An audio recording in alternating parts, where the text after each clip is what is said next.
Hello, everybody. I'm Jay Shear, and welcome to another episode of Business Minds Coffee Chat. The goal of this show is to share insights, help to lift and inspire others, and deliver relevant, meaningful, and actionable content. Today's guest is a husband, a father, the founder and CEO of Antis Roofing and Waterproofing, an inspiring leader, a captivating storyteller, a purpose-driven go-giver leader who stays connected to goodness. He and his cadre of superheroes live the adage, the more we give, the more we grow. I'm excited today to welcome Charles Antis. Charles. Thanks, Jay. Happy to be here. Excellent. Well, thank you for joining us today on the Coffee Chat. So I wanted to step back in time a bit. I mentioned in the intro that you are connected to goodness, and we're going to talk a bit more about goodness here in a few minutes.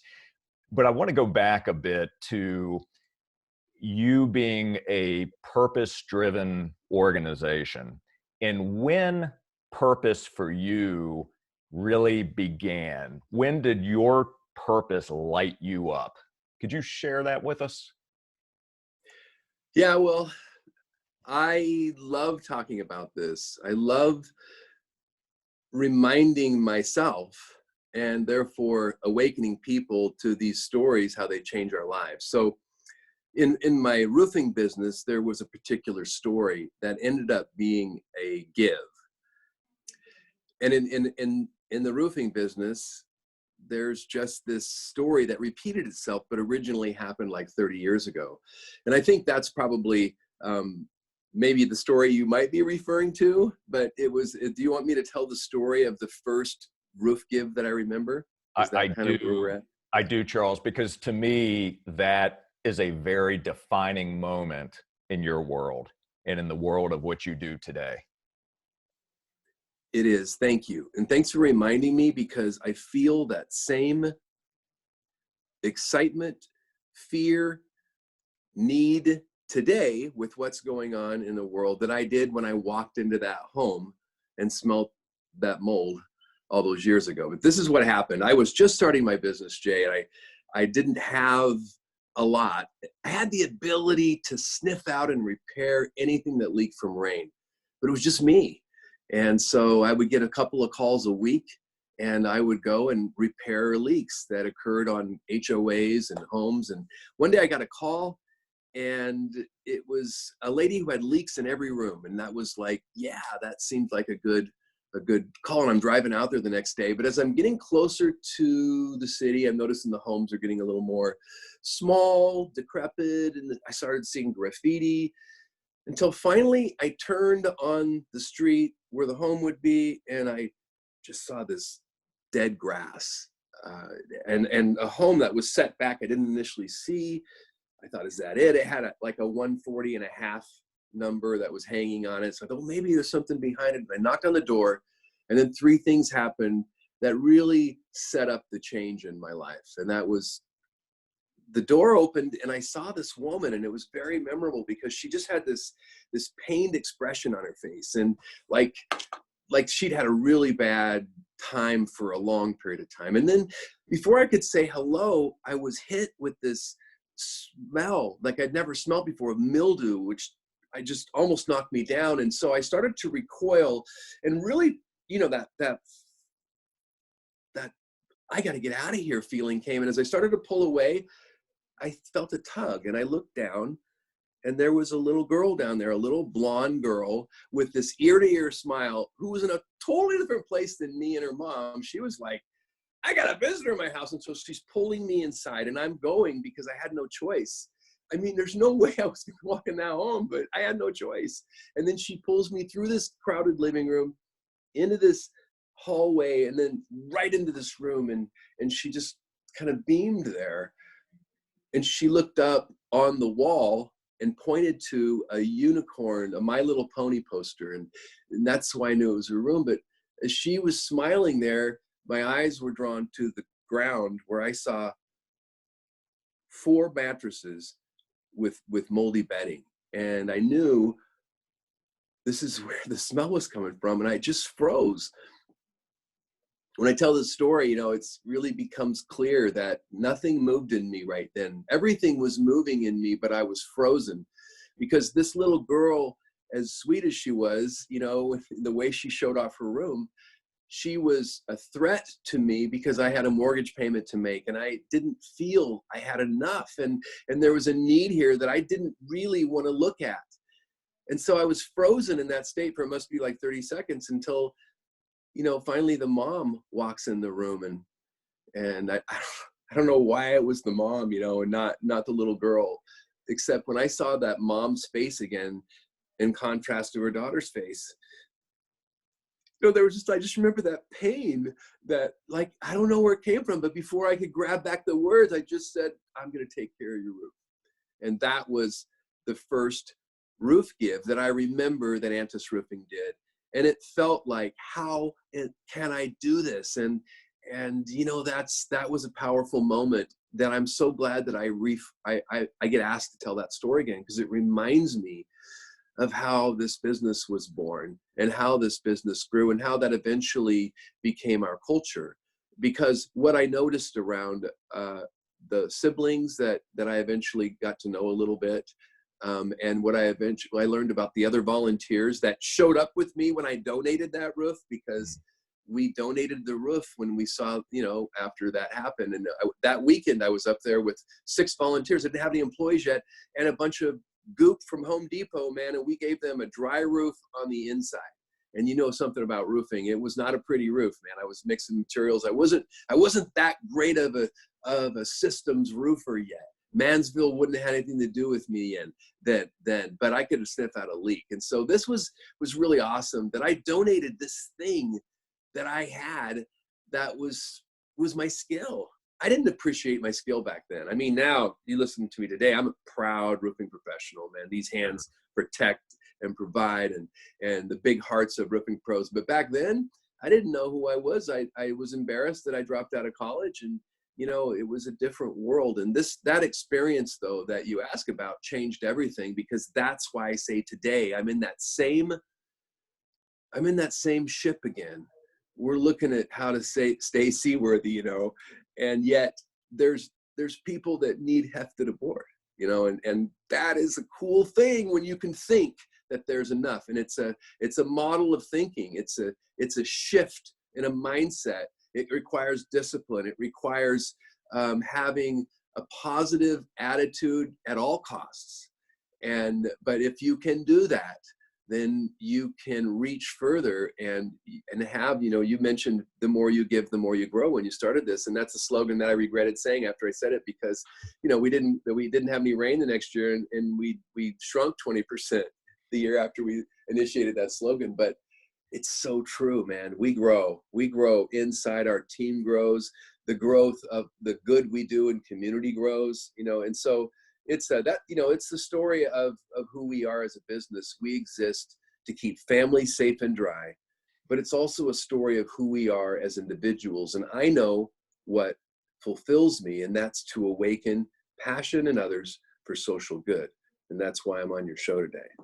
Well, that's exactly right. And so the story you tell is a very powerful story, and there's many reasons why you connect to that story and why it resonates with me, and I have no doubt resonates with many others. I'm curious, because there's moments that happen in our lives that define us. There's moments that we can look back on that are so incredibly moving to us. They shift our entire focus and the way that we think and the way that we process information. Prior to that event happening, where you walked into that home, that moldy home, and looked into that little girl's eyes, had there been other moments prior to that where you felt a similar type of purpose and drive? Was that something that came from your youth, from your upbringing? I'm trying to attach that to something that maybe had happened prior to that? Well, I think that, yeah, there's a lot. I'll try to summarize this. I don't want to swim around too much because I love to wonder why. And if you wonder why on a different day, you'll see different things if you're really authentic in the moment and, present in the study. So, but looking back in my life, there was a particular moment but I think that as a lot of us, we're born into systems. It could be school systems, country systems, religious systems, family systems. We are so much without the fault of others, not meaning to put into these molds that we need to be this way, this way, this way. And so I think when you're put into these molds that it needs to be this way, this way, this way, it's not that that's bad, but you sometimes lose the individual. We hear so much about children that we don't mean to, we love so much, and that we try to nurture, but we end up crushing because our fears are projected on them and we shut them down. And that's something that happens in life. It happens in business. So by examining how that happens, I think we can find a mindset shift. And so having said that, I was raised in those systems. I was a logging town, Oregon, small town, very much had a complex about that. Small, family, not been in the area a long time. We had religion that was different than most people. I was raised Mormon. I'm no longer Mormon. It's just, the way life is. I journeyed from my parents' religion, but I have great respect for the religion of my parents. And so, but I'm a Foreman. I like to use the word foreman, so that way you remember. I'm not a Mormon, but that's how I was raised. And there was a lot of great things in the way my parents raised me. And, they raised me to do the right thing. And that shows up a lot in my business because sometimes I stand for principles and I do it painfully at times, but that's the way my dad taught me. But in that family and the way my parents, their work ethic and that mold that they really taught me to work, I did have a hard time finding myself, and I didn't identify with that thing that everyone else did, whatever it was. It was like in, Mormons, I like to tease this out of great respect, but Mormons love to do a lot of service. And in the Mormon faith, it was like every weekend we'd be doing something, going out into the woods and piling brush after the logging crews, or tending beehives, or painting something. And it would help the congregation and the faith. But I didn't like it. I really didn't like it. It's like I didn't say that, but I just know I didn't look forward to it. It wasn't okay to say that because I was all in at the time. But I remember feeling that way. And the funny thing, and I don't mean to joke, but I'm a wannabe comedian, I think, because the funniest thing is Mormons, it's like, I don't know, but nobody hires a moving company, because every Saturday I was moving somebody in and somebody out. And I would be so upset if we went to this move and they didn't box up their stuff, and it was like, I remember one time I went in with a guy, my dad's friend, best friend, and Ted Roberts. I'll out him right then. And we're inside this lady's home, and she didn't. Sorry, Ted. She didn't box. Yeah, sorry, Ted. She didn't box up anything. He walked into the bathroom. He walked into the bedroom in her big armoire, and he said, "Oh hell!" And he just took his arm and just scraped the top. And I think that was my best move memory ever. So I set that up too much. But I was Mormon. I went to Thailand on a mission. When you're Mormon, you go on a mission, it's what you do. And I dutifully went to Thailand on a mission, but I really didn't want to proselyte. And I was relieved that in Thailand, after I got the call to go to Thailand, that knocking on doors was against the law. Like, yeah. So we did a lot of service, and the service there I liked more. My favorite service project there was teaching English. I mean, the skill we had knowing English was such an awesome skill there, that we could teach English at banks and hotels, and we were respected in the community. And I really liked that, being honored and respected, even though it was something I didn't work real hard for, but I was over there giving it to them. And that was maybe an early awakening, but it was one particular day that really changed everything for me, especially as I re-examined that story in my life, like today. And that was a day that I got up one day, and it's like there's like 6 of us in a house. It's much like that playbook of Mormon, the the good part, the friendly part. It's very much like that. There's every kind of personality. You're joking around, you're running around in your underwear, you're having a good day. And this guy comes up and goes, "Hey, Elder Antis," that's what you call each other. He goes, I say, "Yeah." He goes, "Hey, we're going on a service project." They go, "Oh, we're going to an orphanage." And I say, "Oh, cool." And he goes, "Yeah, this is going to be one of those rough days. This is not going to be good. It's smelly, it's hot and sticky, and they mix the physically and mentally handicapped children." And all that I knew would be true once I thought about it. So I go there with a low expectation. And then a rare thing that happens on your mission is you're never apart from each other. There's 40,000 19-year-old men running around the world. It's a good thing that you keep them together, and so, or 19, but rarely somehow we split off. And I went into this room when I got to this orphanage, and he was right, man. It was smelly, it was hot, it was sticky. They had a group of 20 kids on the floor that were about somewhere maybe between 6 and 10 years old. And they were both all sorts of disability. And I walked in with no expectation, but immediately that haze I walked in with was broken by these two big arms go up in the middle. And I look down and I just see a little face and then two red rosy cheeks, like some clown had painted on her. Maybe earlier in the day they had a visitor, which was cool. But she was smiling and she was beautiful and she looked like she was maybe 7, 8, and these big arms. And that's like, I knew what that meant. I dutifully walked over there to pick up this little girl. And I went to pick up this beautiful little girl. As I started to hoist her up the ground, I was shocked because she weighed a third what I thought she would weigh. And she was very withered below her spine with spinal bifida. And it caused a shock in me that I didn't know what to do. And I ended up kind of fake holding her, like for a 1, 2, 3 bounce, like you do with a kid you don't want to hold. And I kind of okay. And as I 1, 2, 3 went to like, okay, I felt her fingernails dig in my back. And so that created like a little, oh, okay. And then, just in my mission, okay, I'm going to wait 30 more seconds. And I kind of bounced around a little bit more. And then this time I kind of swooped around.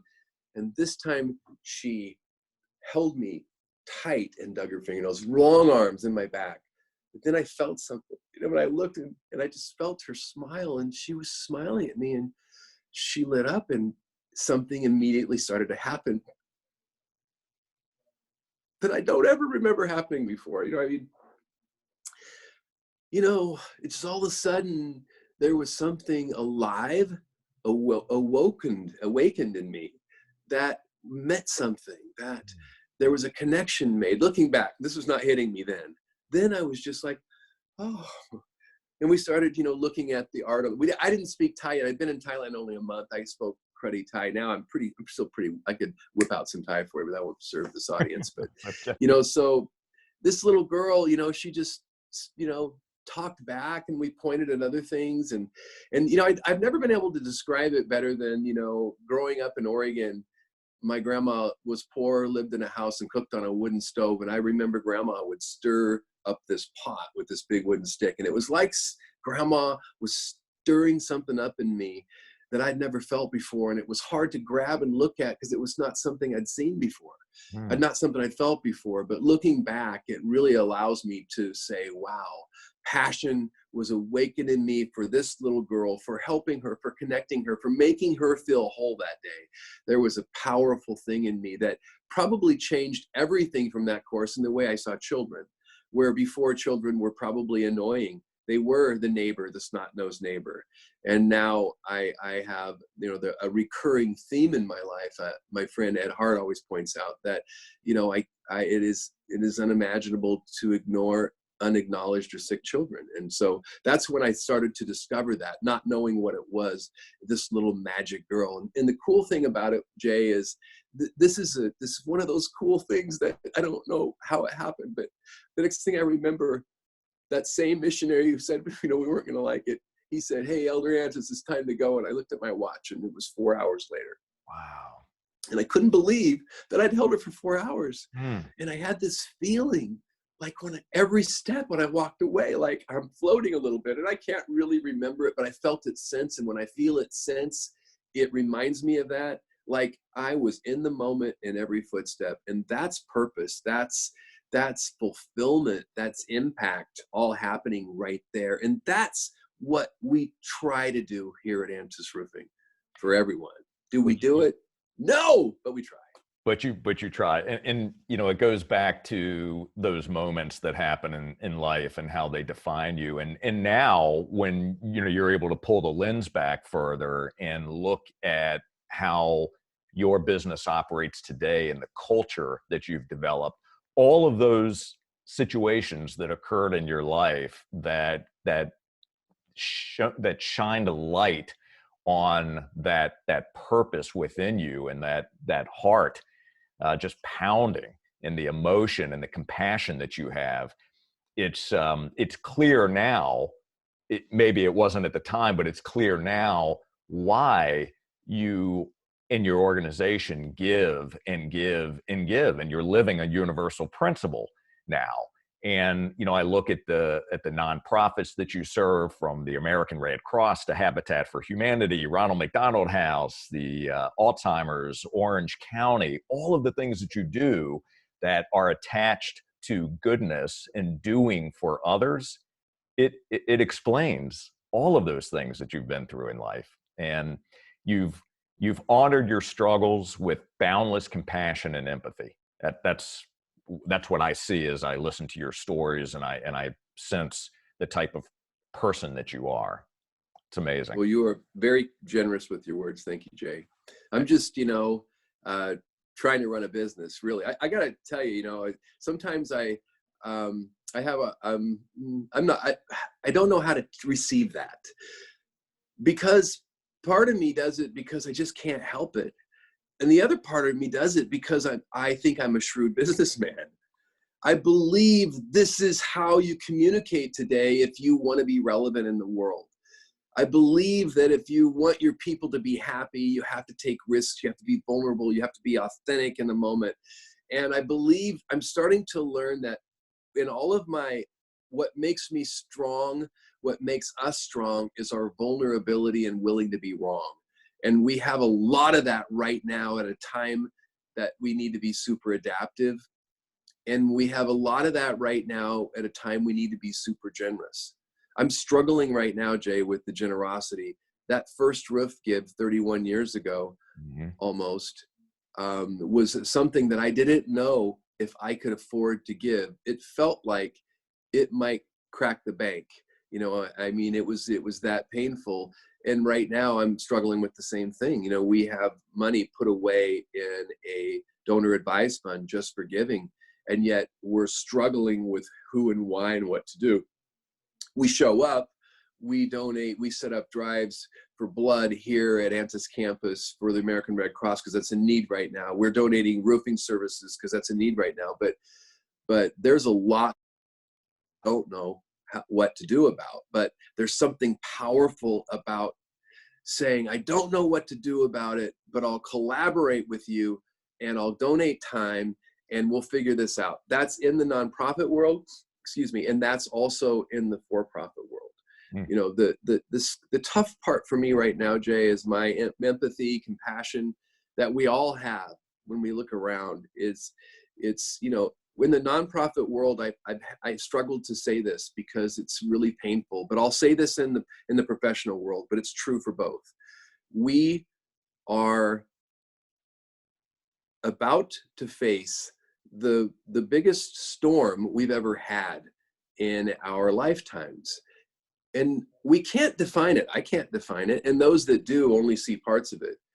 And yet we're all shipping off to sea. We're going off to sea for an extended period of time, so far that we can't see shore, and we're not all going to return. This is the time for us to steady our vessels, to check with your crew, to look around and see if there's others that need to be boarded. This is a very important time of adapting and surviving, and in that mindset, as much as you can, thriving. And so that's my challenge. How do I have a growth mindset, a promotional mindset right now facing this storm? And I think there is There's a lot of keys to that. There's a lot of pieces to that. It's a very difficult conversation inside your executive meetings. But right now is the time to adapt and steady your crew, because we are going into an unprecedented storm that's impossible for our animal brains, our decision-making brains. It's impossible for us to even surmise. We are actually talking about it kind of, and yet we know we're going to feel the pain of it, yet we can't surmise the pain. And so I think what we have to do is look at it soberly right now and promote a culture that can be adaptive and that is people-centric, because if you don't hang on to your team, how do you survive? One of the stats in the roofing industry, which is really profound here, would explain, I think, success of strong roofing companies is the average attrition rate from company to company, not out of roofing, but company loss of a company is 56%. That was the last time I read that tract over a year ago. It's got to be higher now. And imagine how much better you can move in an adaptive world if you have familiar people and they're not new. What if you have a 90%? Ours is probably not 90. It was. Now it probably isn't, but it's probably in the 80s. Imagine how much better our product is, and imagine how much quicker we can move if we have to change and shift. So it's a people-centric time. It's a time to put our people first, and that's a challenge. And I also believe it's a time to market spend. It's a time to spend because it's a time to experiment, fail fast. And if we don't, then we'll be lucky to survive. I'm saying all this, but hey, then I'm trying to be positive. It's a difficult balance, but this is a real conversation and we have to approach it. Exactly. Well, let me ask you this, if we can get tactical for a moment. So you are, all the things that you just mentioned, which are extremely important things for any leader, especially now, to be thinking about and holding your people tight, right? What are some of the tactical things that you've been doing differently today than what you were doing prior to COVID-19? How are you communicating differently? What are some of the specifics that you're doing to keep your people engaged?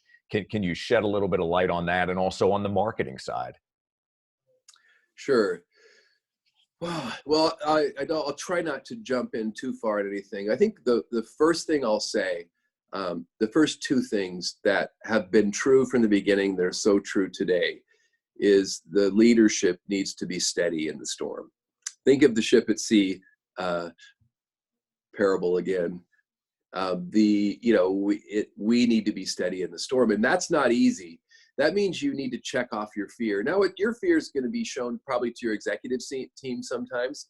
But even there, as much as you can, you as leadership in your department, in your company, you need to be the ballast on the ship and steady and think. And basically, it's slow to go fast. You have to think slow to go fast. Yet you're being really adaptive. You're trying, hey, maybe let's try this. Parking lot, not going to work. You're thinking, but the decision itself, let's be certain. And so the ballast is really important, that you send that message that we're going to be okay. To do that, you need to be people-centric. You need to be willing to invest in your people, because you can't say that if you're not. You can't authentically say we're going to be okay, knowing you're going to cut up half your company. So I think it's a mindset first that we can survive and thrive in this. And so that starts with that leadership. And then the next part that is really critical, if you are following me so far, is to over-communicate. Over-communicate means that everybody's so freaked out and afraid, your clients, your stakeholders, your employees, that they need to hear where you authentically are. And let me tell you why you don't want to why people are afraid to do that, even though it's the right thing. They're afraid that everything that their employees hear, they're going to take so literally, and that happens. Doing podcasts, some employees listen to the podcast, and I remember when the thing first happened, I said something about maybe 5 weeks ago, like, I was saying the other things I'm saying today, but I said, businesses a year from now are not going to look like they look today. Mm-hmm. And I still say that it's true.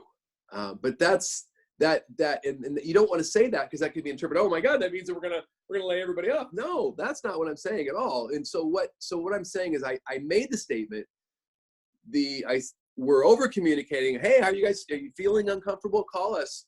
Somebody called. Hey, what did Charles say on that? What a great opportunity that was. I said what was true. There was a question. Somebody was curious. The answer came down, more defined, which benefits everybody on the entire team. So over communication is magic, but you've got to be brave. And there's a boldness there.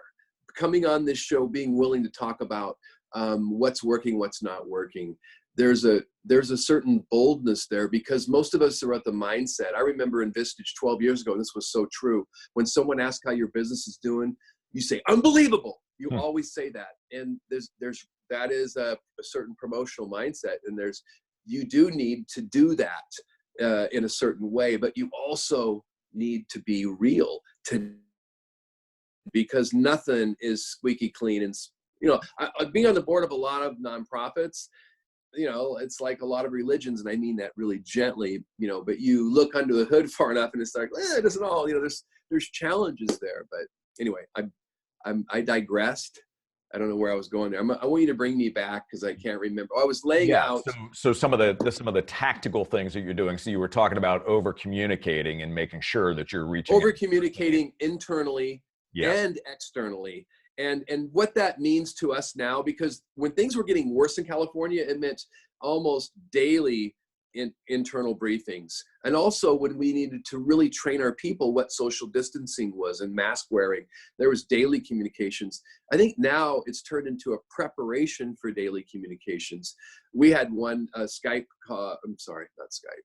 We had a Zoom call yesterday that was going to be to the team, and we'd worked on it all day and then we pulled the plug on it. But that's what leadership feels like today. We're going to do this for this. We last minute, no, we can't because of this and this. And we move over here. We're really trying to stay ahead of things, to protect our employees, to win the work, to stay busy, and to financially prepare and protect all our employees and our stakeholders. So back to, I'll let you direct me back again.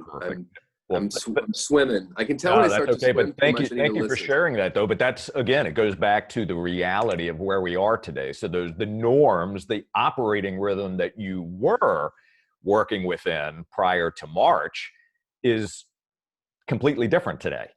And it has to be. You're trying different things. You're trying to see what works, right? So I appreciate you sharing that because it does help other business owners understand that we have to do things differently. You mentioned about adapting. It's either, and you've heard this saying as many times as I have, adapt or die. And can I tell you a story about an avocado tree that's really powerful that proves your point? Sure. Haven't heard this one.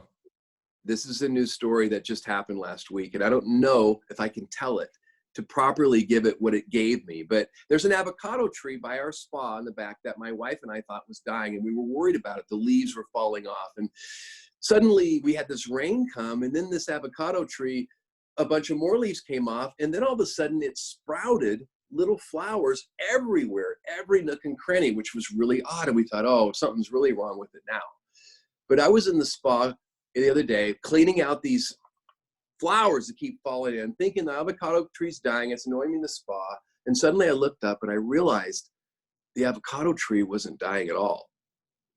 I'm going to get emotional telling this. This is crazy. But it was thriving. What it did was it said, I got all this water. There's been a lot of changes out here. And I don't know, the branches are cut. I'm this year, going to spend extra energy, all my resources, and I'm going to push out R&D everywhere, and every little twig had a flower. And when I looked up that day, what I realized on Sunday was, oh my God, all the flowers are not falling off. Just all the flowers that are in the shade. All of the flowers in the sun were thriving in the avocado tree because it took a lot of its resources and invested now. It's going to survive, and we're going to have fruit this summer. So that was powerful to me. And I don't know if that transfers well, but I think that's what we have to be. We have to be the avocado tree. Yeah, no, it does transfer well. There's so much that we learn from nature. And you look at this business cycles that we go through, the different seasons that we go through as an example, and being prepared for the seasonality, right?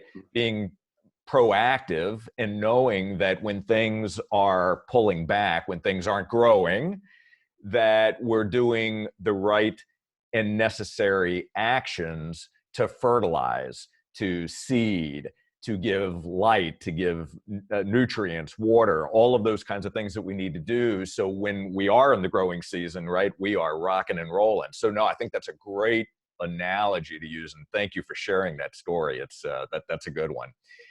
So I wanted to ask you what you are excited about right now, even through this time of challenge that we're seeing. There's also opportunity when you're looking at it through the right set of eyes. So what are you excited about today?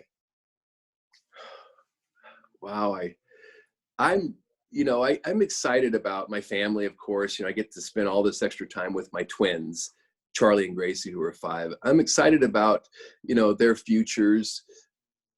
I'm excited about the opportunity, I think, in the world. This is big, and I don't know how to talk about things too big, but I really am excited for an opportunity for maybe everybody to get to what's real, to get to purpose. I feel like there's enough people talking purpose around the world in work pockets through different organizations like Imperative, where it's a purpose lab. I don't want to get sidetracked there, but I feel like that what's exciting to me is perhaps in this difficult time, there's an opportunity to get to what really matters, because sometimes as Americans, the way I am, the way I was raised, I put too much in things. I put too much in travel, and right now, there's an opportunity to get to purpose, to what awakens people.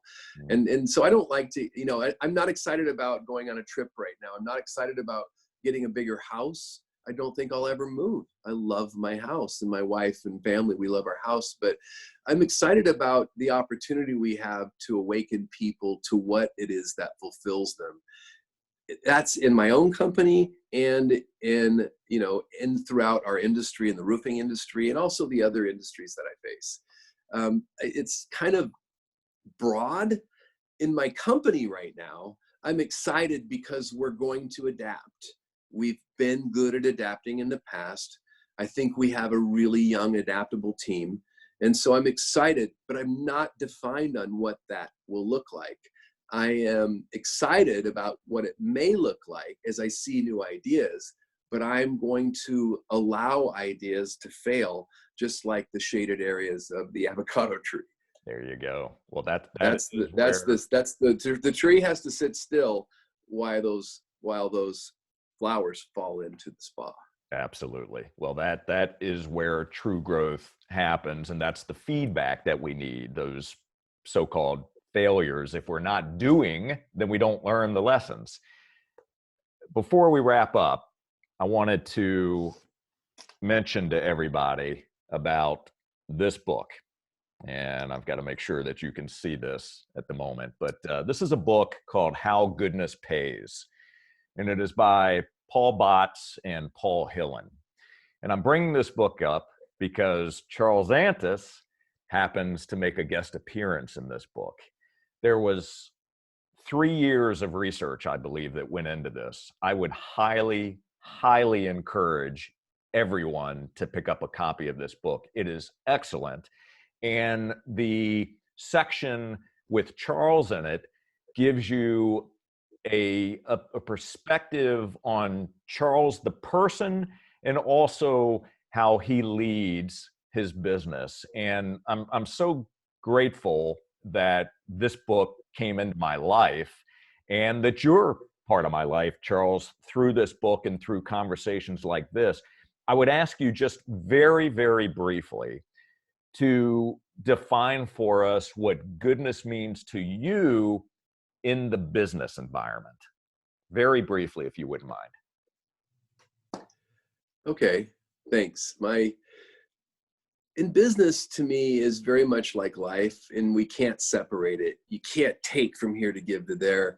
It needs to be generosity to all your stakeholders, to err on the side of generosity to all your stakeholders. But it really comes down to what my father said. And no matter what, you do the right thing.